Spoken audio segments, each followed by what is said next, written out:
Today is March 17th, 2021. President Biden takes flak for not holding a news conference since taking office. A new plan for how to deal with North Korea emerges. And Dr. Fauci says we may have a normal 4th of July.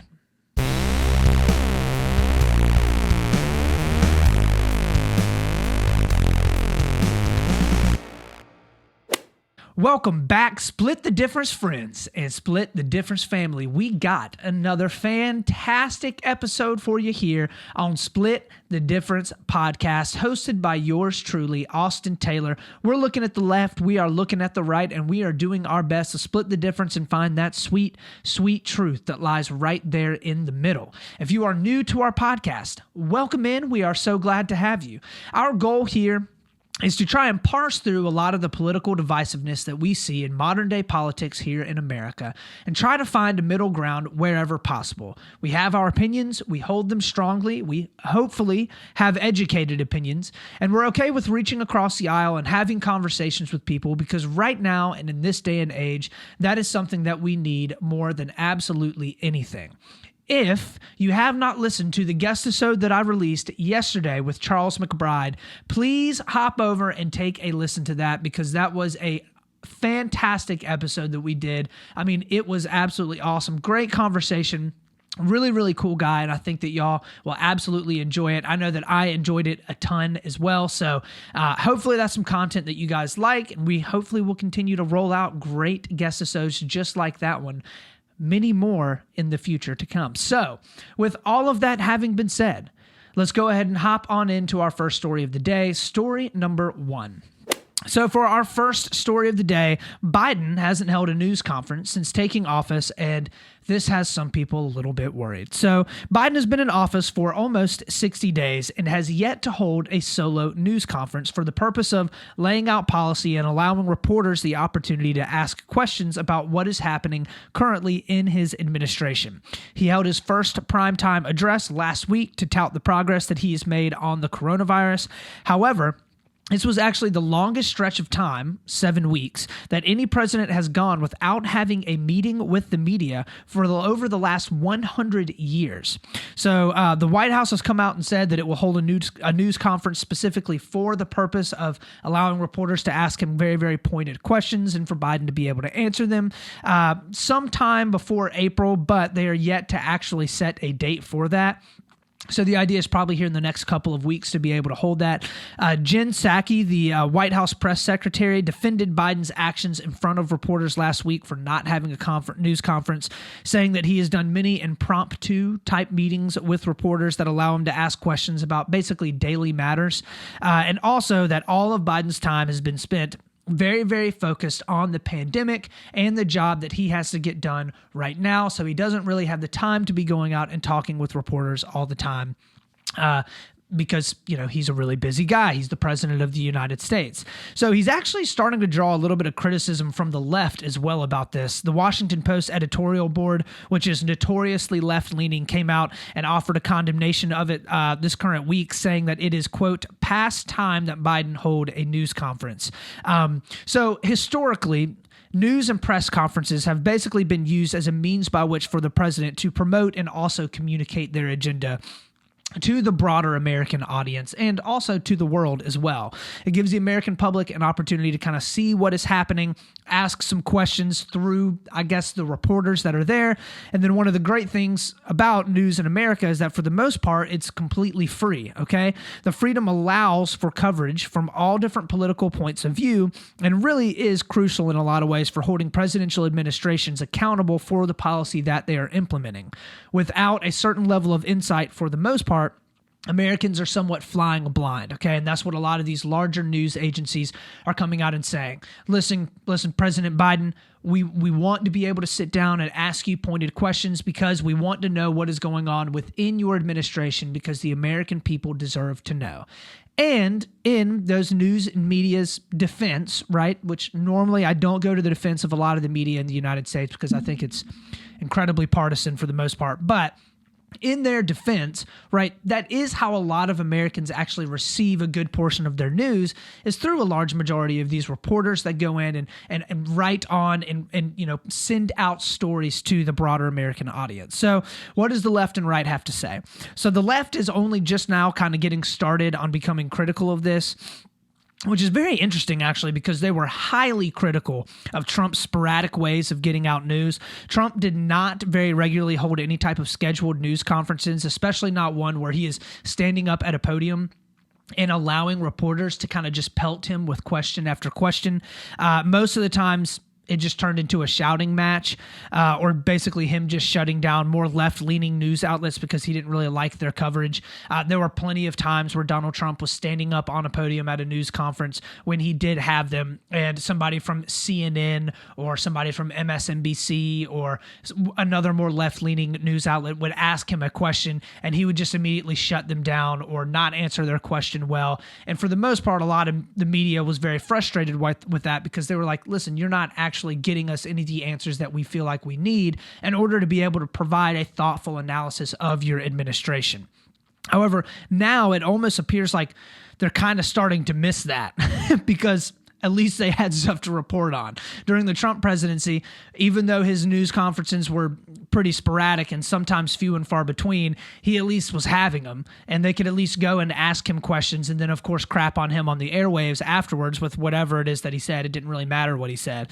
Joe Biden, he's not saying anything at all to the reporters and to the media, so they don't have a ton of stuff that they can just say, well, coming out of the words of Joe Biden's mouth, here's some different things that we can provide you from what we've learned about his administration.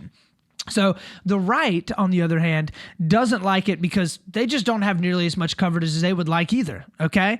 The right-wing media, in a lot of ways, really thrives off of turning things into stories from the left, okay?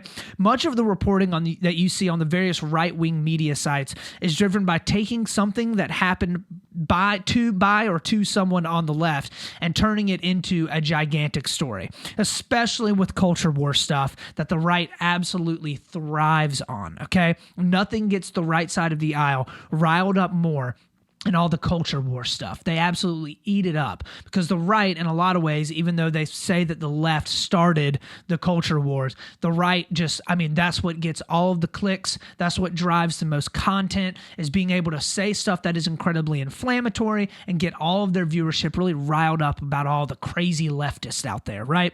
So, and I think that in some ways you're kind of seeing a lot of this play out very, very heavily right now as Biden just isn't really giving them enough fodder. So if you look on Ben Shapiro or Tucker Carlson or Sean Hannity or Dan Boningo, all their content, especially over the past couple weeks, the majority of it as of late has been almost entirely centered around culture war stuff, basically, defeating the woke mob, okay? So obviously they aren't going to like it, and they're not going to be super happy when Biden just isn't holding a lot of news conferences because they just don't have a whole lot to talk about. The number one thing that was floating around all the whole right side of the aisle news and media outlets for the 10 months leading up to the presidential election, when Joe Biden was doing, a good amount of talking in front of a camera, was basically any gaffe or any mistake that Joe Biden made. If he made any type of slip up or mumbled through any words, it was immediately the right wing was on it. He has Alzheimer's or dementia. He's going downhill. I mean, there were tons of videos floating around on these right wing, media sites, because that's, for the most part, what they do. Like, they take a lot of the stuff that happens on the left and they just turn them into really, really big problems or issues. And that's how they get a lot of their clicks. So all of this, I think, kind of goes into Biden's overarching PR strategy that he's playing. Okay. Personally, granted, this is just my humble opinion, I think that Biden is playing his hand exactly how he wanted to. He is doing exactly what he planned on doing from the day that he stepped into office. Biden hasn't always been the best public speaker, or doesn't just love being put on the spot like a lot of politicians we know are, but I don't think that's why Joe Biden isn't holding news conferences. I think that Biden is pretty much going for the slow roll approach and trying to communicate directly with the voting electorate, okay? Basically bypassing a ton of the reporting that traditionally has taken place and obviously he can't bypass all of it completely, but he's trying to shift the way that presidents in the past have gone about getting their agenda out. Instead of talking about it in front of a whole bunch of reporters and the reporters pinging him with questions, and having, all their White House correspondents up there trying to get all the dirty, juicy details of what's happening behind closed doors in the presidential administration, he's basically taking to Twitter or actually just traveling around the country and speaking to voters. This is a fundamental shift in the way that presidents have traditionally communicated over the years. And I have to say, a lot of it really did begin with Trump. No one was better at speaking directly to their electorate than Donald Trump was. He, used a variety of mediums, primarily Twitter, but he talked directly to the people that he wanted to speak to. And Biden, I think, kind of saw how well that worked and is like, okay, why not? Instead of allowing the media to control the entirety of the narrative of what's going on, I want to be able to send out my White House press secretary, and Jen Psaki can say anything and everything that we approve for her to say. She can get out some messages for us, and that will hopefully satisfy the reporters a little bit. But when I want to talk about various achievements that I want to be able to get through in my administration, I'm just going to put it on Twitter, or I'm going to just talk directly to the American people on a podium in front of a crowd, in front of a group. So we don't have to be told as American people what the president is thinking by incredibly biased news sources that obviously have their own agenda. We can instead now just listen directly from the source, and then we can decide for ourselves what it is that we want to think. So there have been other times in history where this has kind of taken place. I think FDR is a great example of this, where he used the radio during especially the Great Depression to be able to get out a lot of the policy and a lot of the messages that he was going to be trying to portray to the American people. So instead of going and talking to a news reporter where he could either be misquoted or, his views could be skewed, he just instead hopped on a radio and talked directly to the people. Now Joe Biden is taking much the same approach, except now he's doing it through different mediums like social media or, even like television, which wasn't really around when FDR was there. So I personally think Biden is really kind of playing this smart. He's not allowing the media to control a lot of the narrative that's coming out of his administration, and I think that's exactly what he wants. So with all of that having been said, that is the end of our first story of the day. Let's go ahead and hop on into our second story number 2. So for our second story of the day, a new plan starts to emerge and kind of starts to come out around how exactly the Biden administration is going to formulate their foreign policy agenda with North Korea. It is the age-old tale of that pretty much every president over the past 50 years has had to deal with and try to come up with a different tactic on how to deal with the rogue nation in Eastern Asia that is ruled by an incredibly cruel dictatorship that actually commits various human rights abuses on the daily basis and has been the source of a lot of unfortunate conflict between the United States and other nations within the area as well, which we will get into. So the history between the United States and North Korea is pretty much rife with conflict. Since the Korean War, North and South Korea, the Korean Peninsula ended up splitting in the way that it did. The United States has obviously taken up its ally as South Korea, and Communist China has taken up its ally with North Korea. So the most interesting part about all of this is that it honestly has very little to do with North Korea itself. Instead, it has almost everything to do with our relationship with China. If China were not involved at all, the United States would be able to go in and simply crush North Korea. They are an incredibly impoverished nation. We have the most advanced and powerful military in the entire world. It's not like we are scared of or worried about fighting just the North Koreans, right? That is not the worry that the United States government has. The worry that they have is their incredibly close ties with Communist China. And we know that any provocation that presents itself inevitably puts us in a poor position with their very close, North Korea's very, very close neighbor in China, which of course would spell global disaster. So Kim Jong-un, the authoritarian dictator and the head of North Korea, has actively worked to test each administration in the United States as they come in. So he fired off ballistic test missiles shortly into both Obama and Trump's administration. Both of them with the aimed and pointed intent of trying to get a reaction from both of the presidential administrations to kind of gauge what exactly their policy was going to be with North Korea. Were the administration is going to be a little bit more laid back? Were they going to be a bit more abrasive? How are they going to react to the different provocations that North Korea, would present? Because then North Korea has to decide whether or not they're going to continue doing that, because they're probably going to be, incredible amount of embargoes and different sanctions that get placed on North Korea. And there's going to be a tightening down of basically all of the trade routes that would be going into North Korea through China. And the United States would try its best without actual physical action taking place to kind of stranglehold North Korea even more. So Donald Trump came in and had a really, really weird foreign policy strategy with North Korea. He was the first president to actually go and meet with Kim Jong-un, or a leader there in North Korea. He talked about how they would be friends and that how they were going to be negotiating away their nuclear programs. If everybody remembers, they went back and they had that meeting and everybody was like, oh, Donald Trump is just a foreign ambassador that we've always needed in a president. He's so good at negotiating. You know how good he is because he had, Art of the Deal ghostwritten for him, all kinds of stuff like that. And then when things didn't actually change, Trump took the exact opposite approach and kind of started turning towards name calling, like calling Kim Jong-un like Rocket Man or the Little Man, stuff like that, which obviously just really pissed North Korea off. If there's anything that makes incredibly, Napoleonic type of dictators, which I guess you could never compare Kim Jong-un to Napoleon, but calling them and making fun of them and basically attacking their ego. Donald Trump knew that attacking Kim Jong-un's ego was the way to really, really make him mad, and so he did that. So at that point, North Korean relations started to sour significantly, and then Kim Jong-un ended up getting incredibly sick for a while, which I feel like a lot of people have forgotten about, but there was like months and months on end in the past year or so where Kim Jong-un was like just nowhere to be found, right? I think it was in the last year or two.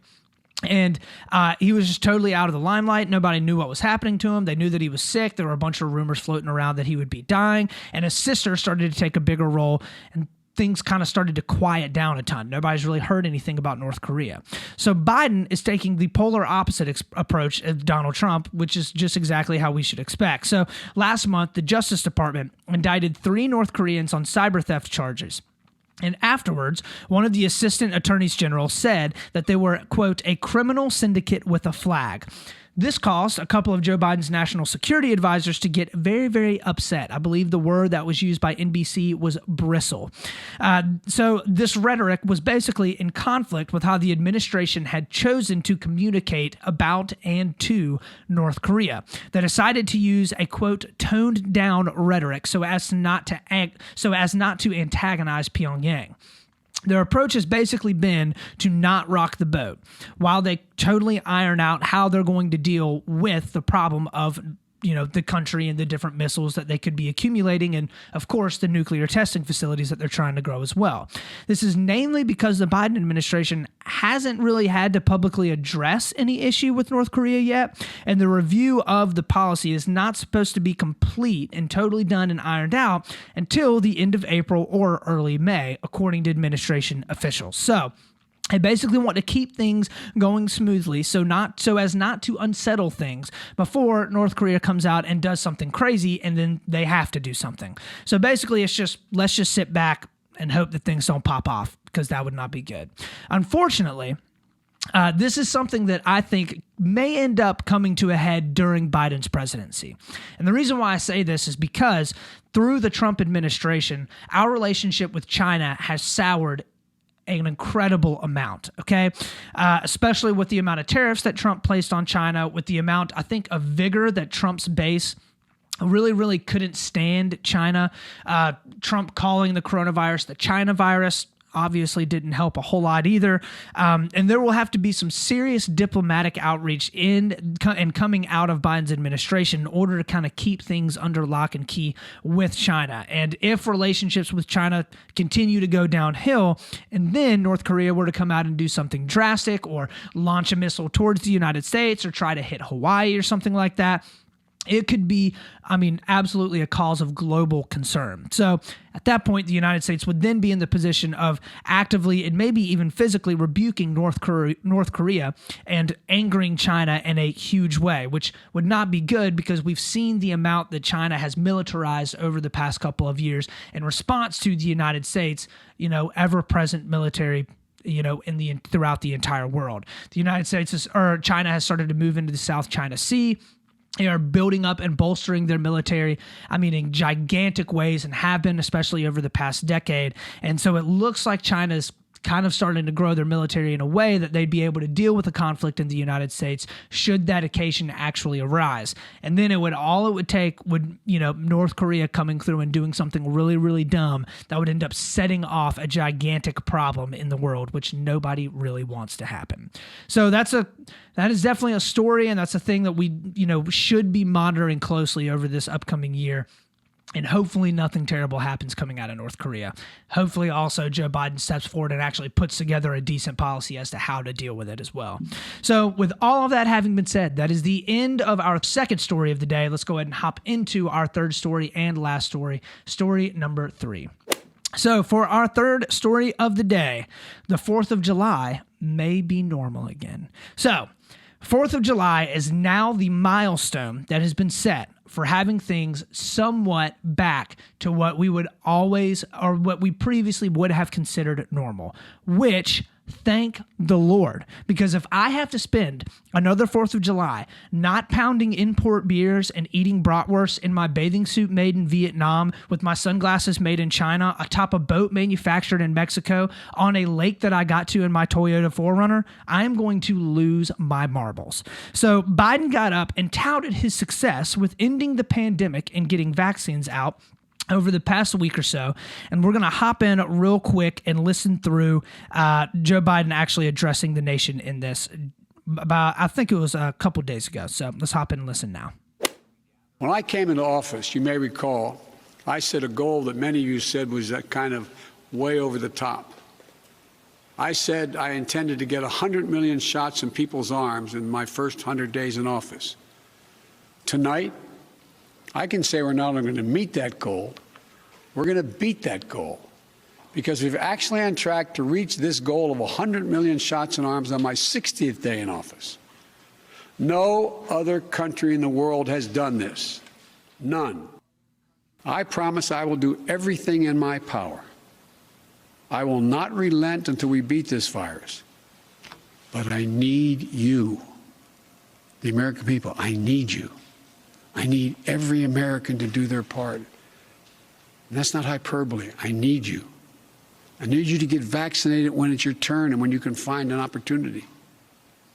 And to help your family, your friends, your neighbors get vaccinated as well. Because here's the point. If we do all this, if we do our part, if we do this together, by July the 4th, there's a good chance you, your families and friends will be able to get together in your backyard or in your neighborhood and have a cookout and a barbecue and celebrate Independence Day.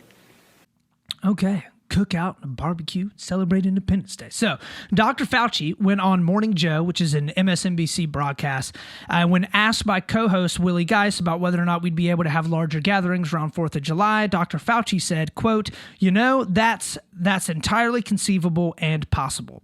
So they're pushing hard that the goal is possible. But as you heard Biden say, in order to get there, we still have to work hard over the next few months. Social distancing, masks, hand washing, all the good stuff. Biden has really, really worked hard to try and show that there is a light at the end of the tunnel. And I think that is something that is definitely needed, especially because there are a lot of people that are just over it. They're tired of the coronavirus. They're tired of having to deal with it. And they're pretty much just going back to normal life, regardless of whether or not it's actually safe to do so. Biden is trying to basically put the onus on the people of the United States by trying to display that he is also doing his part as well. And there's no doubt that this is a very compelling case that he's making.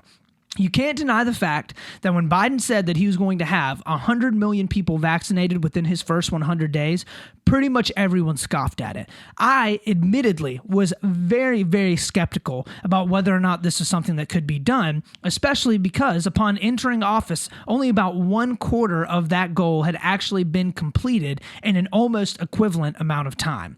But he got in and he made it happen. And listen, you can argue about whether or not it was, Donald Trump that did that because he set everything up so that the goal could actually be reached. But the bottom line is Joe Biden got in and he did it. He actually did it. Okay.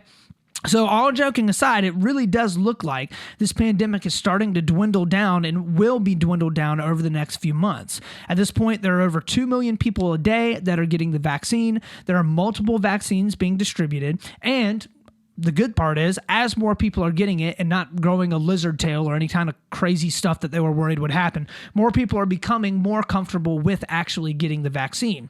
So with so many people getting it and millions of more people that have already had it, and the research shows that although you can get it a second time, it is highly unlikely that you do get it a second time. And if you do, it's significantly less detrimental to your physical health.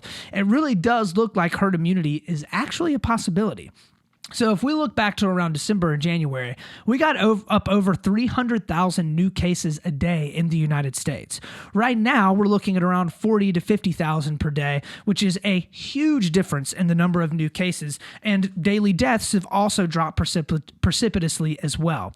So the only caveat I will say to all this is that Europe is actually also seeing another huge surge in cases right now.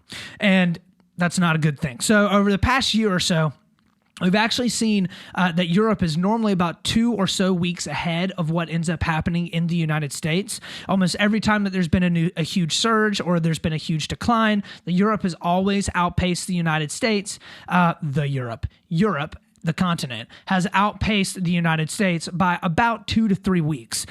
So a lot of health officials in the United States are actually worried that another wave is going to come in through the United States because it will be following pretty much the same trajectory that is happening in Europe. And I think that that is lining up very, very well with and very pointedly with why the Biden administration is starting to go around right now and do a lot of his travel in the Hope is Here tour, which we talked about on our Monday podcast, in order to be able to tout the benefits of what has worked so far in the coronavirus pandemic and fighting it, and why we should continue to do that in order to be able to drown the pandemic out completely.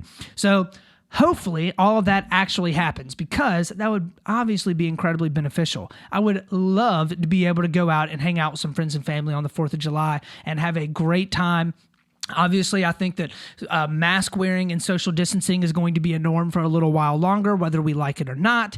But thinking about being able to go back to some sense of normalcy here soon is honestly very, very I'm looking forward to that. So with all of that having been said, that is the end of our third story, our last story of the day. Let's go ahead and hop on in to our segment that we normally do on Wednesdays called Bro What? So my bro what for this week actually comes out of the Center for Disease Control within the past week or so. So they updated some of their recommendations around how you should go to the gym and the things that you should be doing when you go to the gym. So for the most part, it seems like pretty normal stuff, okay? You should wash your hands frequently. You should wear your mask, when you're working out indoors. Gyms should have very good ventilator systems. They should be wiping everything down throughout the day. All stuff that is, for the most part, pretty standard process. However, as reported by NBC News, they also gave some really, really interesting insights into what exactly you should do if you have to take a shower at the gym. Although they did not say that you should, right? They said that you should basically avoid the shower at the gym altogether. They said if you have to, you should keep your mask on while in the shower the entire time until or unless you have to get your head or your face wet. Then it's okay to remove the mask, but then shortly thereafter, you have to put your mask back on while in the shower. But also, if your mask gets wet, you need to replace it, and you need to make sure to bring multiple masks while you're at the gym. So the CDC is actually recommending that if you go to the gym, you should shower with your mask on. really, really intense mask wearing stuff coming out of the CDC right there. And I just honestly started cracking up thinking about myself going to the local YMCA and standing in the shower with my mask on, which would be absolutely ridiculous. So thought that was pretty hilarious and thought that I would share it with y'all. So with all of that having been said, that is the end of our show today. Thank you so much for stopping by and for checking us out. As always, y'all, look me up on Instagram at Split the Difference Podcast. I'm on YouTube and Facebook at Split the Difference, and of course, my website at Split the Difference as well. Please go and check me out. Drop me all of the likes and subscribes and 5-star reviews that you can, because all of that stuff goes a very, very long way with helping my podcast get into the ears of many new people that may enjoy listening to it. As always, y'all, remember, we're going to do our best to stay level-headed. We are always going to be reasonable. And, of course, we're going to split the difference. This is Austin Taylor.